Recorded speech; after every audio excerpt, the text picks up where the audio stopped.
Hudson County View live on Uncut, and I'm your host, the guy with the largest arms, the greatest charms, and the words that do the most harm, John Arhitis, talking about the latest and greatest in Hudson County news.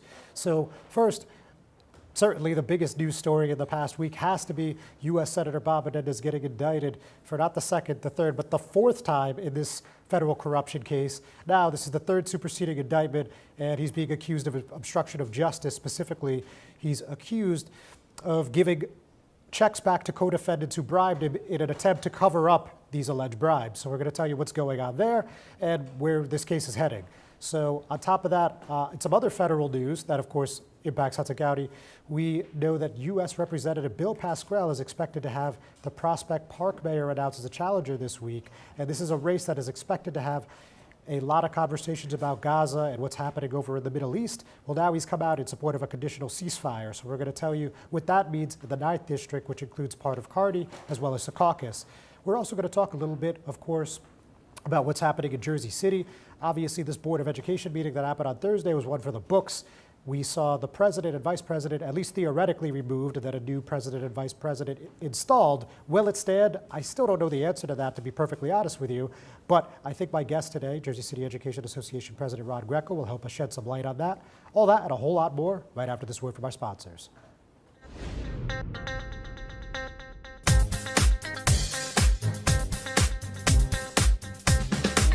Burns Brothers Memorials, Monuments, and Markers, 787 Tunley Avenue, Jersey City. Hudson County's only monument maker, serving all faiths and cemeteries. Design, studio, and large inventory on site. Cemetery inscriptions and custom orders welcome. Burns Brothers Memorials, Monuments, and Markers, 787 Tunley Avenue, just south of Secaucus Road. Craftsmanship that will last for all eternity. Burns Brothers, Jersey City, Albert H. Hopper, North Arlington. Visit us on the net. Consumer Carpets, 3408 Kennedy Boulevard in the Jersey City Heights, your one-stop store for residential and commercial floor treatments, carpeting, linoleum, tiles, laminates, hardwood floors, area rugs, remnants, all major brands, all in stock. Free estimates, same-day installation. Consumer Carpets, it's savings, selection, installation. Credit cards and debit cards accepted. Financing available. Consumer Carpets, price to fit your budget, installation to fit your schedule. On the net at consumercarpets.com. Consumer Carpets, Jersey City, 201-792-27.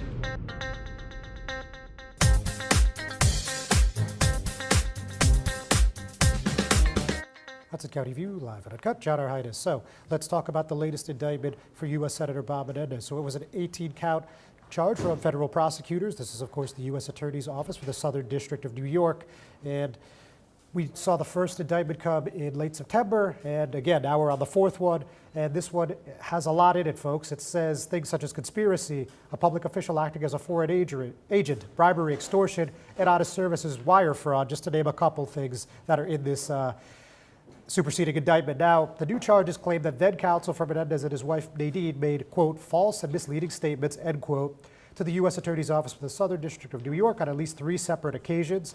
And then if you read through the whole document, which was pretty long, 66 pages, you'll see at the end it said this: from at least in or about June 2022 through at least in or about June 2023 in the Southern District and elsewhere, Robert Menendez and Nadine Menendez corruptly influenced, obstructed, and impeded, and endeavored to influence, obstruct, and impede the due administration of justice, federal prosecutors charge. And then the Menendezes wrote checks and letters falsely characterizing the return of bribe money to Wal Hanna, the defendant, and Jose Uribe as repayment for loans, and caused their counsel to make statements regarding the bribe money from Hanna and Uribe and regarding Menendez's awareness of this bribe money. Now, if you read through the indictment again, it continues that the Menendezes knew these statements were false, and they had their attorneys make them in an effort to impede the investigation. So obviously some fairly serious claims here, but we heard straight from the senator's mouth in a statement, and he said this is a flagrant abuse of power and indicated he's still going to be going to trial. This is what he said in part: today's superseding indictment is a flagrant abuse of power. The government has long known that I learned of and helped repay loans, not bribes, that have been provided to my wife. Not content or capable of meeting those facts fairly at trial, the government has now falsely alleged a cover-up and obstruction. The latest charge reveals far more about the government than it says about me. It says the prosecutors are afraid of the facts, scared to subject their charges to the fair-minded scrutiny of a jury, and unconstrained by any sense of justice or fair play. It says once and for all that they will stop at nothing in their zeal to get me. These prosecutors are trying to get me to give in simply by making wild allegations again and again without actually proving anything. So some strong words from the senator, which we've come to expect, but obviously the situation, I think you could say, is looking pretty dire at this moment. Again, this is the third superseding indictment and the fourth one overall since September. And the other two superseding indictments had some pretty strong allegations as well. They said he acted as a foreign agent to Egypt and that he pushed for a development deal with the Qatar government for co-defendant Fred Davies. He's a North Jersey developer. Now, while everyone has pleaded not guilty to date, meaning all the defendants, we actually heard from Jose Uribe on Friday where he surprisingly appeared in court in Manhattan, and he pleaded guilty to 7 different counts and agreed to testify against the senator. So obviously that's a pretty big break in the case as well. Now, Senator Menendez has filed 2 motions to dismiss, along with a motion to suppress evidence thus far, to no avail. Right now, it looks like the May 6th trial is on. Obviously, it seems like it can't go a full day without another thing happening in this case, so we're going to try to stay on top of it and keep you informed. So moving on to something unrelated, let's talk a little bit about the 9th District. Well, it's mostly a Passaic County district. There is a little overlap, as I mentioned at the top of the program. In the 9th Congressional District, they do represent part of Kearney and all of Secaucus. So, of course, we've heard a lot about ceasefire lately. There's been some municipal governments that have approved resolutions. We have that in North Bergen, Union City, and Weehawken. But with that said, there's a big Muslim population in the 9th District, especially in Patterson. So it was expected that U.S. Rep. Bill Pascrell would have a challenger. And while he's not formally declared yet, Prospect Park Mayor looks like he is going to do so either today or tomorrow. That's Mayor Mohammed Karula. And he's of Muslim descent, and he made national headlines last year because he was uninvited to a White House celebration due to being on some sort of a secret list, as he called it, and many interpreted that as some kind of terror watch list. Now, Pascrell is 87 years old. He was first elected to Congress in 1996. He's currently in his 14th term, and he's looking for number 15. Now, with that said, given these tensions in the Middle East, he has come out in support of a conditional ceasefire.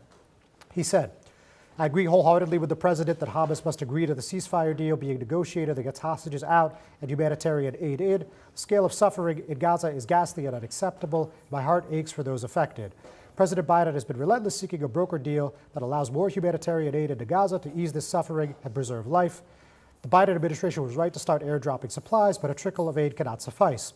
Only with a ceasefire of hostilities can we provide the robust support and medical care necessary to address this crisis of historic proportion. As always, our long-term goal must be 2 states living side by side in peace and security." So there you have it, him advocating for a 2-state solution, which has been the case for just about everyone in New Jersey at this point, at least on the elected federal level. Now, with that, we also have something, back in Jersey City, and we have Hudson County Commissioner Bill O'Day, who's a declared candidate for mayor. What he's trying to do is amend this tenant safety rule. It was an ordinance passed in October 2022 to include elevator repairs as part of tenant protections. And the reason that he's doing this is the Boyd McGinnis Senior Citizen Housing on Monday night. They actually had someone, unfortunately, get stuck in the elevator. Thankfully, nobody got hurt. And he said this has happened there, 630 Bergen Ave, 320 Fairmont Ave, 32 Gifford Ave. There's probably more.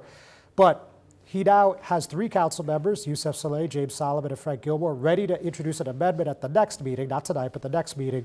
So that's certainly an interesting development. But now we want to talk to you about this debacle at the Board of Education. So I am fortunate today to be joined by Jersey City Education Association President Ron Greco, and we're going to chat right after this word from our sponsors.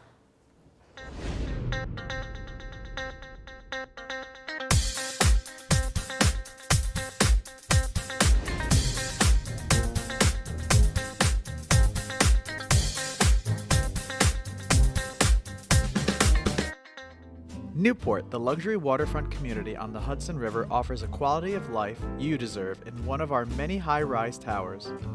With amenities such as the on-site Newport Path, light rail, Newport Town Square, 3 playgrounds, dog run, upscale restaurants, retail giants like Kohl's, JCPenney, Macy's, and Target.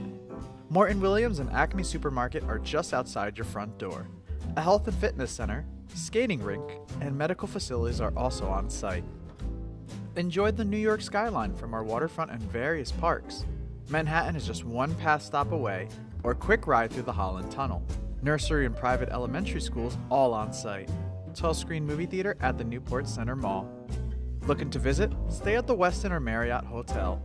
For more information, visit us at newportnj.com. Make lasting memories to cherish forever. It's incredible. It's you, Newport. Live like you want.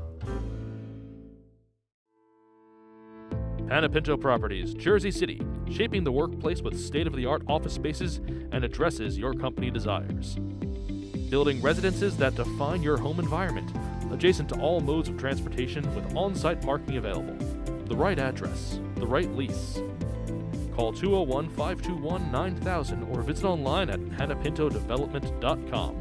Panapinto Properties, building Jersey City for everyone.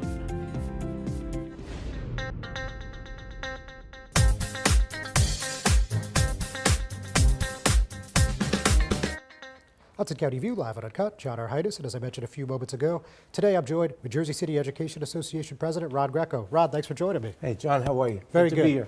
Glad to hear it. Well, obviously Thursday night was not what anyone that I know walking into the meeting was expecting. And look, a whole heck of a lot happened. I mean, as far as we could tell, for the moment, there's a new president and vice president, but the way they went about it was very unique, let's just say. So tell me, when this is all transpiring in this 5+ hour meeting, I know you were there in person. I don't know if you stayed the whole time, but what's going through your head? First, it was surprised at what happened in the meeting, in the auditorium. The meeting started out very nice, as they always do. We have children performing. We had a choir from PS 15, and then children from various schools around the city performing oratory pieces that they had performed. So the children work very hard to come to the board meeting. It's an opportunity for parents to see their children, in public performing. We give out attendance awards every month that the superintendent gives out, and the Board of Education, to schools who have, really gotten their attendance up to benchmarks that we're shooting for. And to see a public meeting devolve into such a chaotic fashion is sad. First it was shocking. You go home, you rewatch things on Facebook Live. The next thing, it's 2:45 in the morning. I said I have to go to bed. I had to get up at 6 o'clock. So, and then Friday, just the buzz around town was, what happened, what's going on. People who saw the meeting weighed in. People who didn't see it were hearing about it at their school buildings. I talked to a lot of principals and administrators and teachers, paraprofessionals, secretaries, you name it. Everybody was a little surprised at, in the way it happened, what transpired. Yeah, I mean, shock and awe, yeah. I mean, what else could you think, right? Now, but having said that, you did a Facebook Live for the JCEA members, and there was an excerpt that somehow got clipped and made its way on other people's pages. And in this excerpt that I saw is about 4 minutes long, you said something to the effect that this was like our January 6th at the Board of Ed. I mean, pretty strong, definitive language. Why'd you feel that way? I was just down President's Day weekend. I went to Washington and was standing outside the Capitol building, on a sightseeing tour with a group. And you say, wow, you stand in awe of the Washington Monument, the Martin Luther King Monument, the Lincoln Memorial. You see these things on TV, and then to be there in person, you see the magnitude, the size of them. So I was in front of the Capitol, and you say, wow, you're playing in your head the TV footage and what happened there. And you say, how could this happen in this day and age in the United States? So when you're in a schoolhouse, I always say the schoolhouse, to see that in a schoolhouse is very sad. People screaming and yelling, and the board getting a total breakdown of law and order. Robert's rules are supposed to govern a meeting. If they can govern Parliament and Congress. And I've been to conventions in Washington and Philadelphia, where we have anywhere from 12 to 20,000 people in a convention center. And it runs, the process runs. And you can introduce new business items and take different types of votes, introduce votes as was done at the Board of Education meeting. But there's just a very simple process to follow. So I think by not following that process or doing it in an orderly fashion, it brought us to where we are now. I think if the board, it's a 9-member board. If they're not happy with the leadership, either one or two of the positions, whether it's the vice president or the presidency, there's a way in which you go about changing that up. I don't think it's not necessarily in the middle of a vote or in the middle of public discussion, as the board members were publicly discussing, commenting on things. So it's sad that it got to that point, that children had to see it, that the parents had to see it, that members of the public that were just there to view the meeting. You asked if I had stayed, you didn't know if I stayed to the end. I didn't. By the time they went into closed session, a body always says, we're going in for 45 minutes, 60 minutes. It could be 30 minutes, it could be 2 hours. Yeah, you never know. So at that hour of the night, I went home, as did most people. Got it. It was late. We saw what happened, what transpired. So I went home, departed from the school. But it's a sad course of events. And again, when you're in a public forum, there should be order maintained. It shouldn't break down into obscenities being yelled and racial epitaphs being thrown around and people that are speaking are being heckled. And it's just, you have to maintain order. It's Some kind of decorum. It's like a movie theater. You can't, the old expression, don't yell fire in a crowded theater. You can't have a school auditorium with children, parents, members of the public there, and just people, a free-for-all. That's what it broke down to, was a free-for-all. Got it. Just like the Capitol. Point taken. Rod, we're not done. Ladies and gentlemen, we're not done, but we're going to take a quick break. We'll be right back.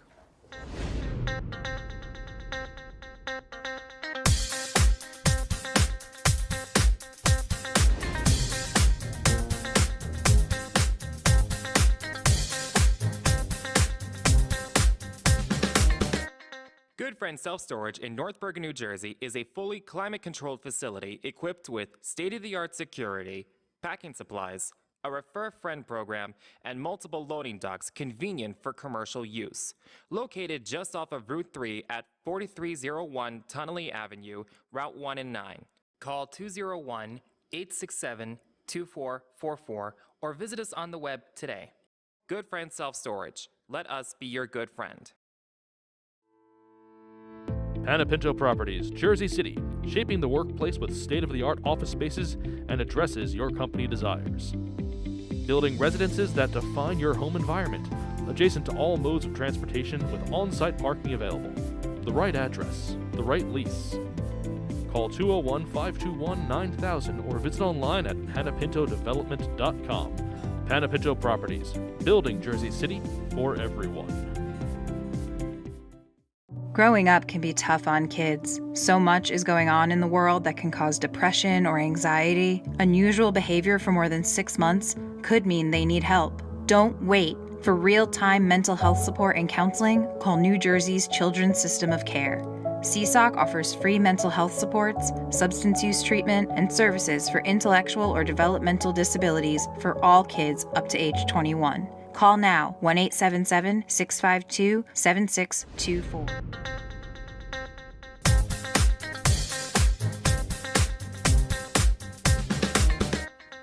Hudson County View, live and uncut. Still John Arhitis, still here with Jersey City Education Association President Rod Greco. So I imagine anybody watching this already knows what happened, but I'm going to recount briefly. So Natalia Iufi, who was, maybe still is the president, we're still unclear, but she calls a recess. The recess was not immediately honored, so she gets up, superintendent gets up, general counsel gets up, 3 other trustees leave, and then the meeting just continued, and Dejan Morris and Eunice Barkuch proceeded, and those two, Natalia and then Naomi Velasquez were removed, theoretically at least, and then those two were installed as president and vice president respectively. Based on what you said, I think I know the answer, but I'll ask you anyway. Do you think that this was a legal transaction? I don't know.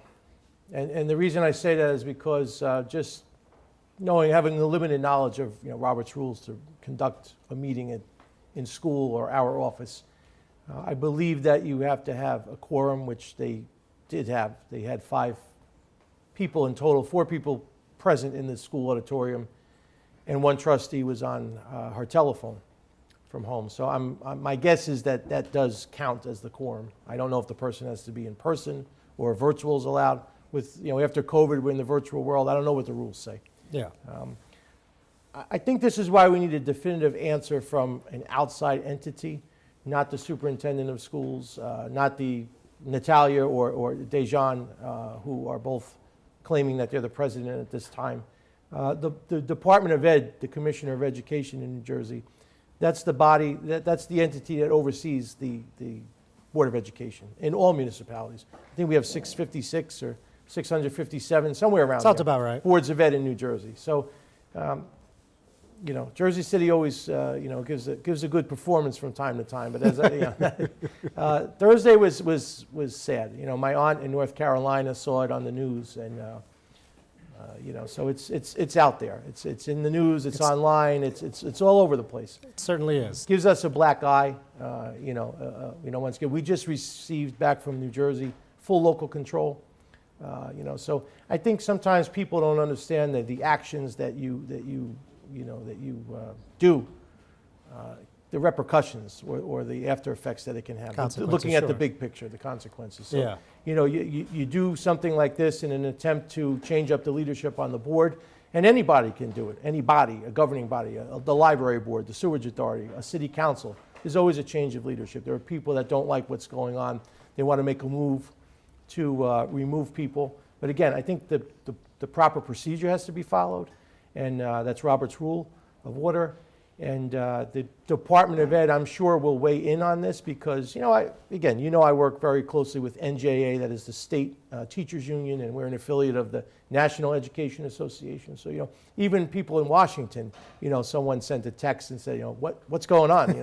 Once again, what's going on in Jersey City? We thought we had some calm, the waters were calm for now. But Never. again, those are 9 people. How they feel intimately and what they do in closed session, it is a democratic process at the end of the day. If you all got along, they're not doing their job. That's like any management and employee association or a board of ed. There has to be disagreement. There has to be, Absolutely. you have to agree to disagree in a respectful fashion in public. When you go in a closed session, I always say to people, whether we're talking about teacher and principal or students and students, a student council, or when you go into closed session, you hash out your differences. You can yell and scream and bang on the table, but when you come out as you should come out as a united front and express as much as you want to let the public know what went on in closed session, but you have your rationale why you come to certain decisions and why things have taken place, such as a changing of the guard Sure. of the officers. All right, Rod, so we're running short, so let me try to squeeze in 2 here. So some people have said to me the JCEA could have and should have done a better job of vetting candidates in the past 4 to 5 years, mentioning Sudan Thomas and now Dejon Morris. Of course, 2 totally different sets of circumstances. But what do you think about that kind of sentiment? The process is we did something different last year. We put an old-fashioned ad in the Jersey Journal and Star Ledger and said around this time of the year, March or April, are you interested in running for the board? And we had links, information we gave out to New Jersey School Boards Association so people could see what is a board member, what are the responsibilities, what do I do? Just to gauge public interest, because it's very difficult to find people that want to run for the board.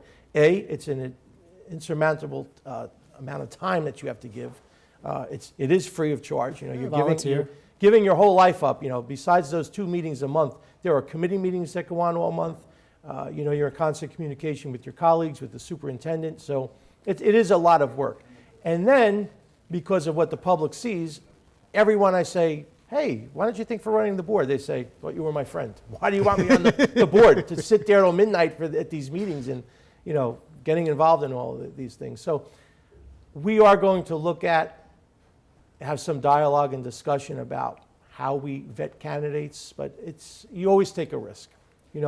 If your political action committee, your group decided to endorse me, and I have a great resume, I come off well polished and well spoken and articulate all the points very well, and then I get on the board, and if I have an agenda that I'm looking to carry out for personal gain or for another entity or group of people, it can happen. So Sure. it's always a risk. It's always a risk in any board, not just this board, any board. Agreed. Yeah. Now, before you go, you mentioned the Jersey Journal. Yesterday, there was some chatter there about appointed school board. What are your thoughts? I'd say no. I think that there are a lot of stakeholders in the community, from City Hall to parents to the Teachers and Employees Association. Maybe we need to have more robust conversations, get everybody at the table, and that's something I'm already thinking of. We have a lot of council people that weighed in, and I'm glad that they are alert. Because you don't hear from these people unless they want to critique you or slap you down in public, slap the board members around or the teachers union around. But I'll work on that, to get everyone to the table, and they're going to hear me say it on this program. So, we'll do that, because it has to be conversation. But I think staying away from the appointed board is, of course, Mayor Fulop said right now it's not good. It's not a good time. Of course, he's running for governor, and he did say that he wouldn't want the next mayor to be saddled with people that he chose, and it's not politically astute for him to say that now anyway. So we will be revisiting the process of selecting candidates. Rod, thank you so much. All Always right, a pleasure. thanks, John. Good to see you. Good to see you as well. Ladies and gentlemen, thanks for tuning in. We're not done yet. We'll be right back.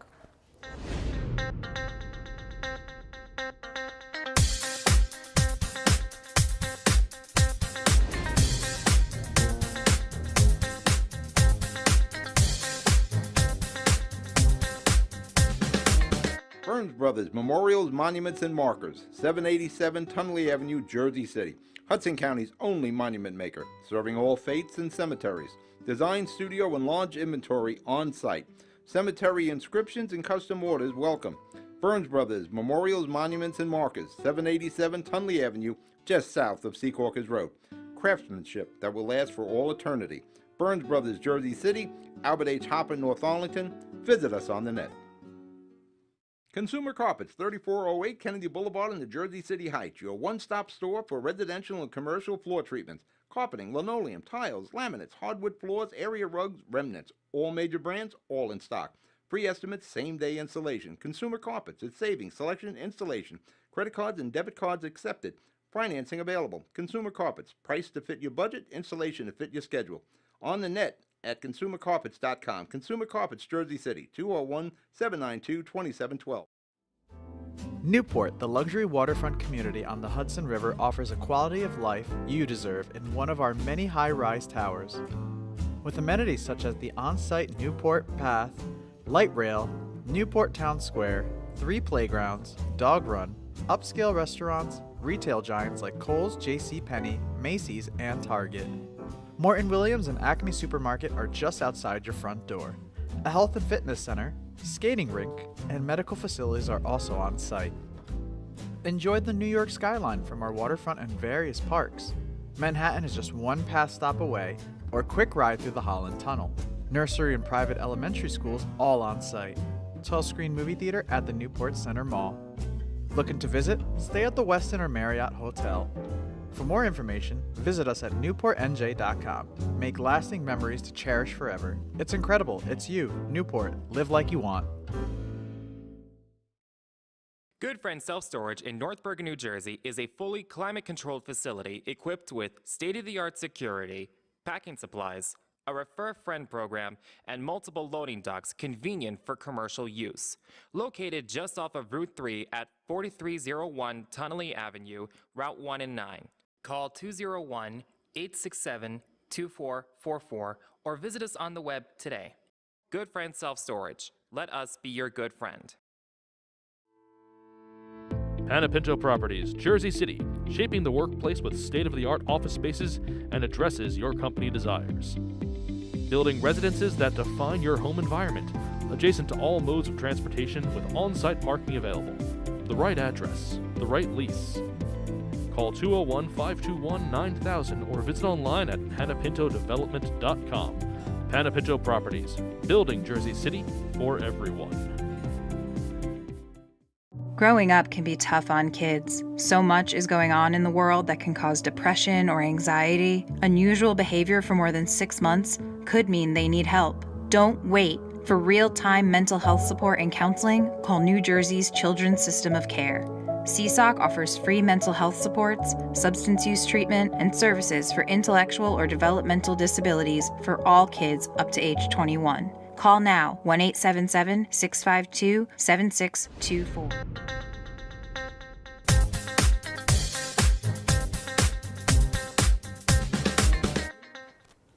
Hudson County View live at Uncut. John Arhitis. Let's talk about a couple more stories before we let you call it a week here.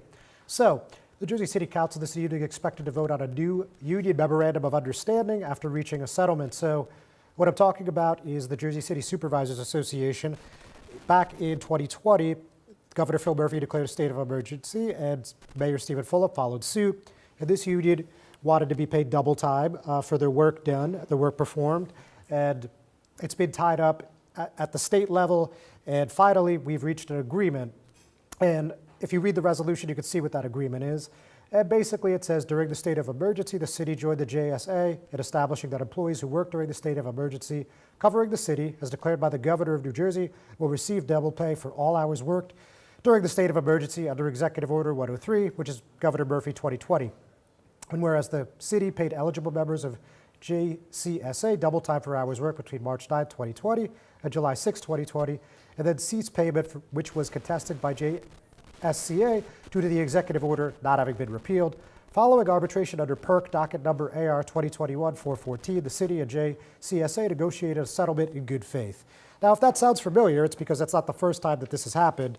The first time actually was when the Jersey City Local 245 sued for double time pay. That was in May 2018. It took about 3 years to make it to the appellate court, and they actually reversed the decision and said they were indeed owed double time. So, you know, an interesting turn of events, but not unprecedented, as I just mentioned. So that Jersey City Council meeting's tonight at 6 o'clock, and that's going to be at City Hall, 280 Grove Street, and it'll stream on Microsoft Teams if you can't make it in person, but you still want to see what's going on. So over in the Mile Square City, they've had a relatively peaceful week, things considered, but of course the council meeting's tonight, so I'm sure that's going to change shortly. And we have two council members coming out talking about Rebuild by Design, specifically these easements in Jersey City. We've talked about this, and at their prior meeting 2 weeks ago, there was an engineering contract, $75,000 contract up to do a feasibility study.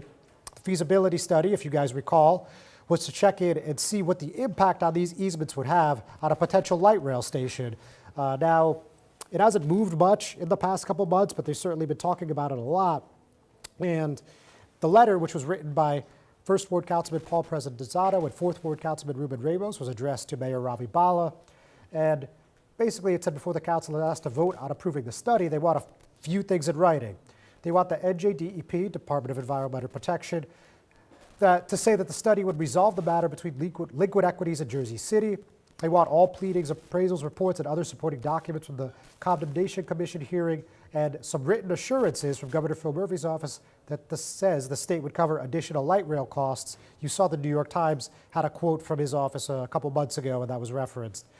And you know, they mentioned that this is all coming to a head here after Mayor Stephen Fulop appeared right in this program a month ago, and they're now trying to follow up and rectify. Also of note, the council, which you know fights like cats and dogs on most weeks, has come out unanimously in support of not putting forward a ceasefire motion. I'm sure we're still going to hear a lot of people talking about that during public comment tonight, but they made it very clear that that's not going to happen. So having said that, folks, I think we've given you a lot to chew on this week. Thanks for tuning in. We'll see you next time.